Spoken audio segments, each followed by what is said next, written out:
ഏത് CPM നേതാവാണ് താങ്കളോട് ഈ രീതിയിൽ മുന്നോട്ട് പോകാൻ നേരത്തെ നിർദ്ദേശിച്ചത്? MP ഗോവിന്ദനും A വിജയരാഘവനും ഉണ്ടോ? അല്ല, അങ്ങനെ ഞാനത് പറയുന്നത് വളരെ മോശപ്പെട്ടൊരു ഏർപ്പാടല്ലേ. അല്ല, അത്രേ പറയാൻ പറ്റുള്ളൂ. അല്ല, അതൊക്കെ അവര് ഒരു മിനിറ്റ് UDF ആരെ മത്സരിപ്പിക്കണമെന്ന് വരെ പറഞ്ഞ ഒരാൾക്ക് ശശിയുടെ കാര്യത്തിൽ പിന്നോട്ടാണ്. അല്ല, അതില് ഞാൻ എന്റെ നയം വ്യക്തമാക്കാം. അതിലെന്റെ നയം എന്ന് പറയുന്നത് അത് തീർത്തും അവരുടെ വ്യക്തിപരമായി അവരെ എന്നെ വിശ്വസിച്ച് പറഞ്ഞതാണ്. അവരെന്നെ വഞ്ചിച്ചു എന്നുള്ളത് ശരിയാണ്. അതേ അർത്ഥത്തിൽ അത് തിരിച്ച് ഞാൻ പറയുക എന്ന് പറയുന്നത് എൻ്റെ സംസ്കാരത്തിനും എൻ്റെ വ്യക്തിപരമായ വിശ്വാസത്തിനും അത് യോജിക്കാത്തത് കൊണ്ട് ആ ആളുകളെ നമ്മളതിൽ വെളിപ്പെടുത്തുന്നില്ല. ഇത്രയും പറയാലോ, CPM വീണ്ടും തന്നെ പിണറായിക്കെതിരെ നീക്കം ഉണ്ടാകണമെന്ന ആഗ്രഹമുണ്ടായി. അതിന്റെ ഒരു വക്താവായ അതിന്റെ ഒരു താങ്കളെ ചുമതല ഏൽപ്പിച്ചു വിടുകയായിരുന്നു, അങ്ങനെ പറഞ്ഞൂടെ? അങ്ങനെയൊക്കെ വേണമെങ്കിൽ നിങ്ങൾക്ക് പറ്റാം. ഞാൻ പറഞ്ഞതിന്റെ അർത്ഥം അതാണല്ലോ, അങ്ങനെയാണല്ലോ വന്നത്. താങ്കൾ ഇപ്പോൾ പ്രതിപക്ഷ നേതാവിനെതിരായ ആരോപണത്തിൽ മാപ്പ് പറഞ്ഞു. താങ്കൾ നേരത്തെ ഉന്നയിച്ച ഇതുപോലെ ഇപ്പോൾ പറയുന്ന കാര്യങ്ങളും നേരത്തെ വാടകയ്ക്ക് പറഞ്ഞതുപോലെ സമാനമാണെന്ന് ആളുകൾക്ക് തോന്നില്ലേ? അതിനു മുമ്പ് കേട്ടില്ല. ഇപ്പോൾ പ്രതിപക്ഷ നേതാവിനെതിരെ കാര്യത്തിൽ മാപ്പ് പറഞ്ഞു. ഇപ്പോൾ P ശശിയെതിരെ അടക്കമുള്ളവർക്കെതിരെ ഉന്നയിക്കുന്ന കാര്യങ്ങൾ അല്ലെങ്കിൽ പ്രതിപക്ഷ നേതാവ് തെറ്റൊന്നും ചെയ്തിട്ടില്ല, തന്നെ കൊണ്ട് ചെയ്യിച്ചതാണെന്നുള്ള ഇപ്പോഴുള്ള തുറന്നു പറച്ചിൽ ഇത് UDF-ലേക്ക് എത്താനുള്ള ഒരു വഴിയാക്കി താങ്കൾ കാണുന്നതാണെന്ന് ആർക്കെങ്കിലും തോന്നിയാൽ തെറ്റു പറയാൻ പറ്റും? തെറ്റു പറയാൻ പറ്റില്ല. അവരങ്ങനെ വിചാരിക്കട്ടെ, അതിനെല്ലോ അവരെ വിചാരം മാറ്റാൻ പറ്റില്ലല്ലോ.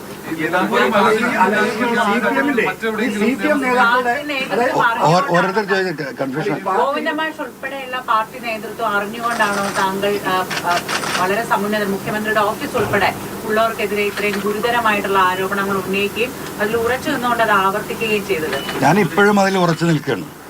ഞാൻ ഉന്നയിച്ച ആരോപണങ്ങൾ ഇപ്പോഴും ഭൂമിയിൽ നിലനിൽക്കുകയാണ്. പറഞ്ഞ ആരോപണങ്ങളൊക്കെ പോട്ടെ, ഞാൻ ഡോക്യുമെന്റ് എഴുതി കൊടുത്ത കാര്യമാണ്, വിജിലൻസിന് കൊടുത്ത ഡോക്യുമെന്റാണ് ADGP അജിത് കുമാറിന്റെ സ്വത്ത് സമ്പാദനം. ആ ഫയല് വിജിലൻസ് ഡയറക്ടർ മാറ്റിയിരിക്കുകയാണ്.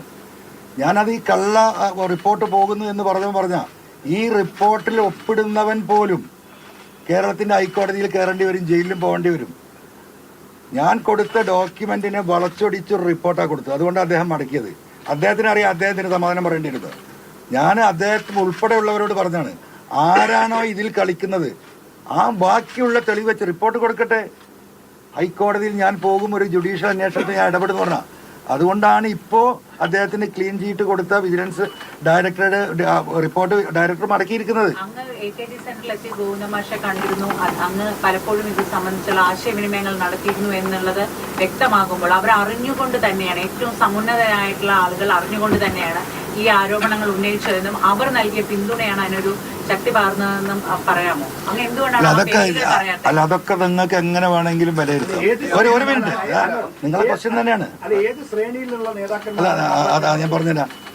ഇപ്പൊ അവരുപയോഗിച്ച വാക്ക് ഉന്നത ശ്രേണിയിലുള്ള നേതാക്കന്മാരെന്നാണ്.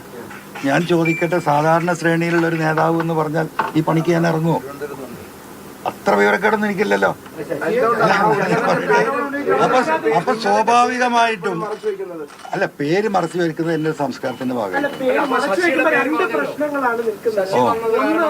ഒന്ന്, പേര് മറച്ചു വെക്കുമ്പോൾ ഈ പറഞ്ഞ ആളുകൾ അവരും ഈ കുറ്റകൃത്യത്തിന്റെ ഭാഗമാണ് എന്നുകൂടി നമ്മൾ സംശയിക്കേണ്ടി വരും. ഒന്നുകിൽ അവരെ തുറന്നു കാട്ടേണ്ടി വരും. രണ്ട്, താങ്കൾക്ക് ശശി വന്നൊരു കാര്യം പറയുന്നു, താങ്കൾ അത് പോയി ദേവസ്വം ഉന്നയിക്കുന്നു സതീഷിനെതിരെ. അതുപോലെ താങ്കളെ കുടുക്കിയതായിക്കൂടെ മുഖ്യമന്ത്രിയുടെ കാര്യത്തിൽ? അല്ല, ഒരിക്കലും അല്ല. അത് എനിക്കും ബോധ്യപ്പെട്ടല്ലേ. ഞാനതിൽ അങ്ങേയറ്റം പോരാട്ടം നടത്തിയ. മറ്റതിൽ നമ്മൾ ഒരു പോരാട്ടം, ഒരു എൻക്വയറി നടത്തിയിട്ടില്ല. ഞാൻ ADGP അജിത് കുമാറും P ശശിയുമായി ഈ പറയുന്ന സാജൻ സക്കറിയ വിഷയത്തിലാണല്ലോ ഞാൻ ഉടക്കുന്നത്.